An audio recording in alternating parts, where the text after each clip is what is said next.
Next, we'd like to call upon our students to give us speeches. We call Jasmita first D to come forward. அனைவருக்கும் வணக்கம். என் பேர் ஜஸ்மிதா. நான் first standard D section படிக்கிறேன். நான் பேச போற தலைப்பு பெருந்தலைவர் காமராஜர். அவர் எளிமையும் நேரையும் பற்றி எளிமையாக வாழ்ந்தவர். அவர் எப்போதும் சாதாரணமான வெள்ளை வேற்றட்டை என்பவர். அவர் நேர்மையாக வாழ்ந்தவர். அவர் மக்கள் நலனுக்காக உழைத்தவர். அவர் ஏழை குழந்தைகள் பள்ளிக்கு செல்ல வேண்டும் என்று நினைத்தவர். மதியான திட்டத்தை தொடங்கினவர். நேர்மையாக வாழவும் உண்மையாக பேசவும் அனைவருக்கும் உதவும் கற்றுக் கொடுத்தவர். நாம் எல்லாம் அவரை போல நல்ல பிள்ளைகளாக வாழ வேண்டும். நன்றி, வணக்கம். Thank you, Jasmita. Next, we'd like to call upon A. Lavin Karthik of 1D. கல்வியின் தந்தை காமராஜர். அனைவருக்கும் இனிய காலை வணக்கம். என் பெயர் லெவின் கார்த்திக். நான் 1ஆம் வகுப்பு படிக்கிறேன். நான் கல்வி தந்தை காமராஜர் பற்றி சில வார்த்தைகளை பேச விரும்புகிறேன். காமராஜர் அவர்கள் 1903ஆம் ஆண்டு ஜூலை மாதம் 15ஆம் தேதி விருதுநகரில் பிறந்தார். அவர் தந்தை பெயர் குமாரசாமி, தாய் பெயர் சிவகாமி. குடும்ப சூழ்நிலை காரணமாக அவர் அதிக படிக்க முடியவில்லை. ஆனால் கல்வியின் மதிப்பை உணர்ந்தவர். மற்ற குழந்தைகள் தான் சந்தித்த கஷ்டங்களை சந்திக்க கூடாது என்று எண்ணினார். காமராஜர் அவர்கள் இந்திய விடுதலை போராட்டத்தில் தீவிரமாக பங்கேற்ற பல முறை சிறைக்கு சென்றார். அவரது ஆட்சியில் மிகப்பெரிய சாதனை கல்வித்துறையில் ஏற்பட்ட முன்னேற்றமாகும். ஏழை மாணவர்களுக்கு பள்ளிக்கு செல்ல வேண்டும் என்ற நோக்கத்தில் ஆயிரக்கணக்கான புதிய பள்ளிகள் திறக்கப்பட்டனர். ஒவ்வொரு கிராமத்துக்கும் ஒரு பள்ளி அவர் செயல்பட்டார். மேலும் பள்ளி மாணவர்களுக்கு கல்வியின் கவனத்தை செலுத்த செய்வதற்காக மதிய அறிமுகப்படுத்தி இந்த திட்டத்தில் பல ஏழை குடும்பங்களை சேர்த்த குழந்தைகளை பள்ளிக்கு ஊக்குவித்தனர். இன்றைய மாணவர்களாகிய காமராஜர் வாழ்க்கையில் பல பாடங்களை கற்றுக்கொள்ள வேண்டும். முடிவாக அவரது கனவுகள் நினைவாக்கும் வகையில் நன்றாக படித்து நாட்டுக்குள்ள பெண் குடிமக்களாக வளர வேண்டும். நன்றி, வணக்கம். Thank you, Lavin Karthik. A big hand of applause for him.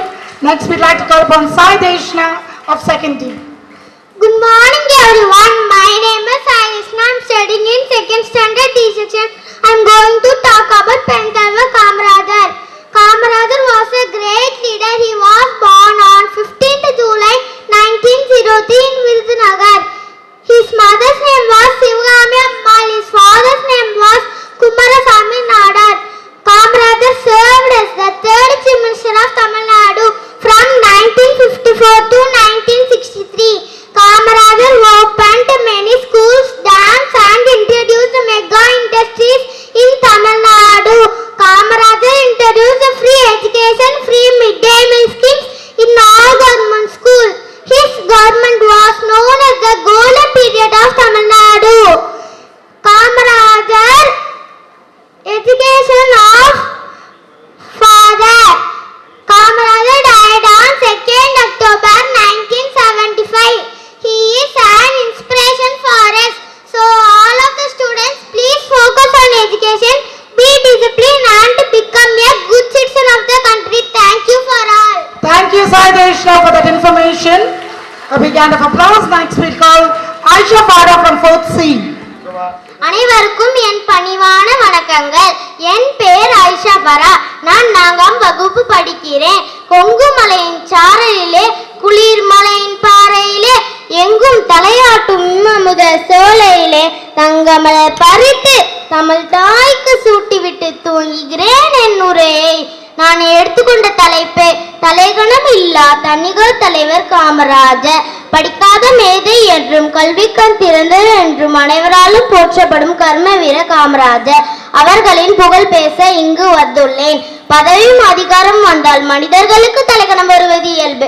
ஆனால் அந்த அதிகாரத்தை ஏழை மக்களுக்கு மேம்பாட்டிற்காக மட்டுமே பயன்படுத்தி தலையிடம் துளியும் இல்லாத தனிகற்ற தலைவராக வாழ்ந்து காட்டியவர் நம் காமராஜர்.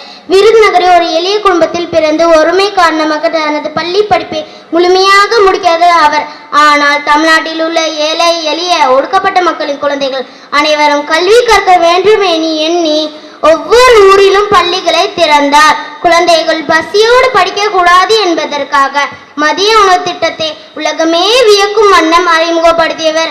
ஆட்சி அதிகாரத்தில் உச்சத்தில் இருந்த போதும் தம் வாழ்நாள் முழுவதும் வாடகை வீட்டில்தான் வாழ்ந்தார். தமக்கொன்றும் எந்த சொத்தையும் சேர்த்து வைக்காமல் எளிமையே தனது அடையாளம் கொண்டிருந்தார். கிங் மேக்கர் என்று இந்திய அரசிலே அவரை பார்த்து வியந்த போதும் ஒரு சாதாரண குடிமகனை போலவே மக்களிடம் பழகினார். ஜாதி மத பேதமற்ற ஒரு நேர்மையான சமுதாயத்தை உருவாக்கதான் வாழ்நாளை அர்ப்பணித்த அந்த பெருந்தலைவரின் வழியில் நடப்பதே அவர்கள் செலுத்த உண்மையான நன்றி கடனாகும். வாய்ப்பளித்த நடுவர்களுக்கும் பார்வையாளர்களுக்கும் நன்றி கூறி விடைபெறுகிறேன். நன்றி, வணக்கம். Thank you, Aisha. Next, we'd like to call upon Kaniyavan of 9A. படிக்காத மேலை என பார்ப்பவர்களும் உத்தமரே, பட்டி தொட்டி எங்கும் பள்ளிகள் தந்த வள்ளலே, இப்பள்ளியில் நிறைந்திருக்கும் எதிர்காலத்துள்ளாகிய மாணவர்களுக்கும் அறிவை ஊட்டும் ஆசிரியர்களுக்கும் அவையை அலங்கரிக்கும் மாணவர்களுக்கும் சான்றர்களுக்கும் என்பதற்கன் வணக்கம். ஜூலை 15 வெறும் தேதியல்ல, தமிழ்நாட்டின் தலைவிதி மாறிய கல்வி வளர்ச்சி நாள். இன்று நான் உங்கள் முன் ஒரு 9ஆம் வகுப்பு மாணவனாக நின்று பேசுகிறேன் என்றால் அதற்கு மாமன்னர்கள் செய்யாதனை செய்தவன் கர்மவேலை தெரிந்து வைத்த கல்வி கண்ணும் அவர் தந்த குறைவுதான் காரணம். அவர் ஏற்றி வைத்த அறிவு தீபம் தான் இன்று நம்மை இந்த மேடையில் ஏற்றி வைத்திருக்கிறது என்று நெஞ்ச நிமித்திச் சொல்வதை நான் பெருமைப்படுகிறேன். நண்பர்களே, காமராஜர் என்பவர் சரித்திர புத்தகங்களில் வழங்கும் சாதாரண பெயர் அல்ல. அவர் இன்றைய தலைமுறைக்கும் இனி வரும் அத்தனை தலைமுறைகளுக்கும் வழிகாட்டும் நான்கரை விளக்கம். அவர் ஒன்றும் ஆடம்பர மாளிகையிலோ அரியணை பின்னணியிலோ பிறந்து வந்தவர் அல்ல. வறுமையின் பிடியில் சிக்கி தன் படிப்பை பாதுகாக்க வேண்டிய சூழ்நிலை அவருக்கு ஏற்பட்டது.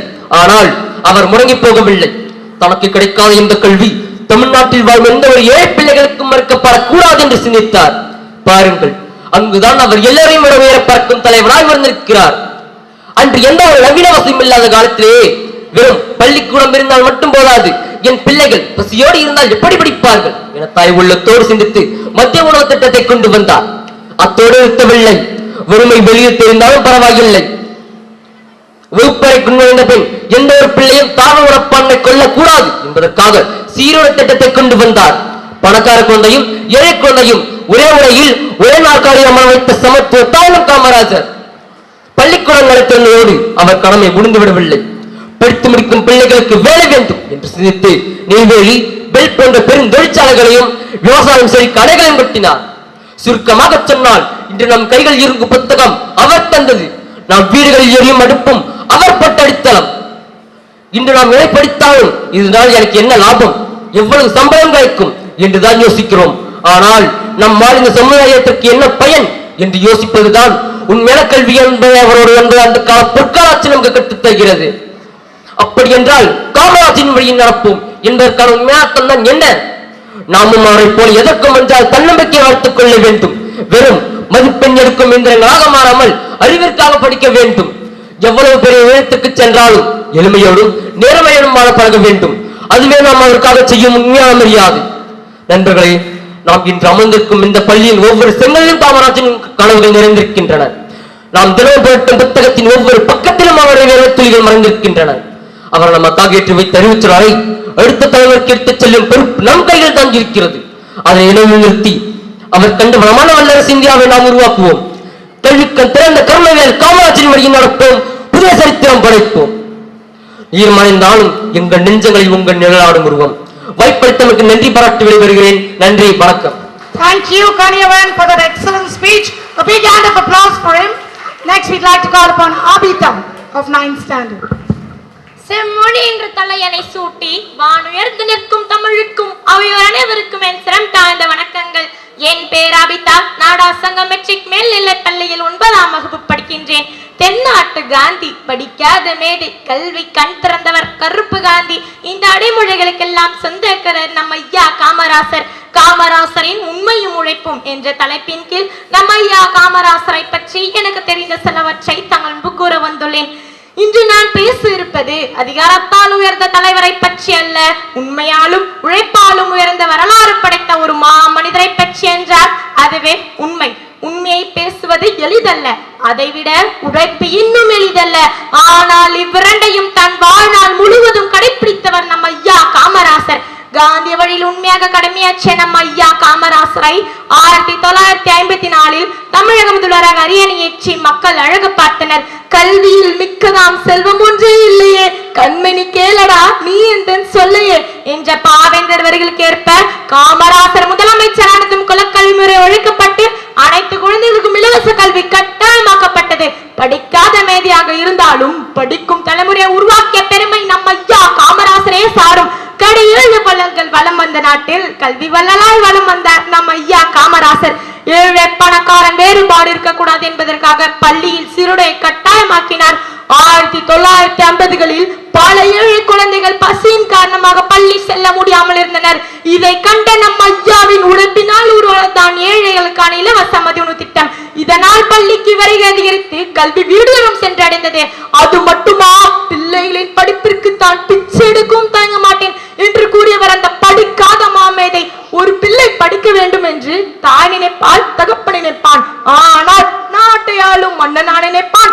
ஆம், அஞ்சாமூர் ஒவ்வொரு குழந்தையும் படிக்க வேண்டும் என்று அயராது உண்மையாக உழைத்ததால் தான் கல்வி கண் திறந்தவனார் நம் ஐயா காமராசர். மேலும் எழில்மிகு தமிழகத்தின் பசுமைக்கு வித்திட்டவர். தமிழகத்தின் பாசன வசதிகளை பெருக்க ஆறுகளில் ஓடும் நீரை வீணாக்க கூடாது என்று எண்ணி பல பிரம்மாண்ட அணைகளை உருவாக்கினார். மணிமுத்தாறு, வைகை, சாத்தனூர், கிருஷ்ணகிரி, அமராவதி, பரம்பிக்குளம் ஆலியாறு போன்ற பல பிரம்மாண்ட அணைகள் அவரின் உழைப்பினால் கட்டப்பட்டு விவசாயிகளின் வாழ்வாதாரத்தை உயர்த்தி காட்டியவர். மேலும் தொழில் வளர்ச்சி, கிராமப்புற வளர்ச்சி, நீர்மின் திட்டம் போன்ற அசத்தலான திட்டங்களால் வளமானது நம் தமிழகம். நம் ஐயா காமராசர் மட்டும்தான் கல்வி, அரசியல், தொழில்நுட்பம், விவசாயம் இவை அனைத்தையும் மக்களுக்கு கொடுத்தவர். அதனால் தான் அவர் மக்கள் மனதில் இன்றும் சிம்மாசனம் விட்டு அமர்ந்திருக்கிறார். ஒரு அரசியல் தலைவர் எப்படி ஆள வேண்டும், எப்படி சிந்திக்க வேண்டும் என்பதற்கான ஒரே விடை நம் ஐயா காமராசர் மட்டுமே. சட்டத்தை காரணம் காட்டி எந்த ஒரு திட்டத்தையும் கிடப்பில் போட அனுமதித்ததே இல்லையாம் நம் ஐயா காமராசர். எந்த ஒரு செயலையும் எடுத்தேன் கவிழ்த்தேன் என்றெல்லாம் செய்யவே மாட்டாராம். கரை வேட்டில் கட்டிய போதும் கரைப்படாத கைகளுக்கு சொந்தக்காரராம். ஆனால் நான் படித்து தெரிந்து கொண்ட வரையில் நம் ஐயாவின் நகர கண்கள் கூட கரைப்படையாதவை. அவ்வளவு உண்மையாக வாழ்ந்தாராம். 5 முறை அகில இந்திய காங்கிரஸ் தலைமை, 9 ஆண்டு முதலமைச்சர், 5 முறை சட்டமன்ற உறுப்பினர். இவையெல்லாம் நம் ஐயாவின் உண்மைக்கும் உழைப்பிற்கும் கிடைத்ததல்லவா? அரியணையின் மீது ஆசை இல்லை அவருக்கு. அவர் ஆசையெல்லாம் அறியா மக்கள் மீதுதான். பதவிகள் அவரை தேடி வந்தன, ஆனால் பகட்டு அவரை ஒருபோதும் அண்டவில்லை. அவ்வளவே நீரை இறந்த பிறகு 2 முறை நாட்டின் பிரதமராகும் வாய்ப்பிருந்தும் லால் பகதூர் சாஸ்திரி, இந்திரா காந்தி போன்ற 2 மிகப்பெரிய தலைவர்களை உருவாக்கி தான் ஒரு கிங் மேக்கர் என்று நிரூபித்து காட்டியவர் நம் ஐயா காமராசர். மண்ணாசை, பொன்னாசை, பெண்ணாசை இவை அனைத்தையும் கொடுத்தவர். மண்ணை காக்க நீரையும், பொருளாதாரம் மேம்பட பல பல திட்டத்தையும், பெண்களுக்காக இலவச கல்வியையும் கொடுத்தவர். அதனால் தான் அவர் பெருந்தலைவர். 100 ஆண்டுகளுக்கு முன்பே ஒரு தலைவன் பெண் கல்விக்காக அயராது உழைத்தார். அன்று அவர் விதைத்த விதைதான் இன்று நான் உங்கள் முன்பு பேசிக் கொண்டிருக்கிறேன். மக்கள் நலனுக்காக அவர் வகுத்த திட்டங்கள் ஏராளம். ஆனால் அவருக்காக அவர் ஒருபோதும் ஆசைப்பட்டதில்லை. இவரை போன்ற உன்னதமான நேர்மையான இன்னும் ஒரு தலைவரை தமிழக வரலாறு மட்டுமல்ல உலக வரலாறு சந்திக்குமா என்பது சந்தேகமே என்று கூறி, உருப்பசியும் ஒவ்வாப்பினியும் செருப்பகையும் சேராது என்பது நாடு என்ற வள்ளுவரின் மொழியை உண்மையாக்கும் வகையில் ஐயாவின் ஆட்சி காலம் தமிழகத்தின் பொற்காலமாகவும் நற்காலமாகவும் திகழ்ந்தது என்பதை ஆணித்தரமாக கூறி என் உரையை இனிதே முடிக்கிறேன். நன்றி. Thank you, Abhita. That was a wonderful speech. We are very, very proud of you and you deserve the prize. Thank you so much.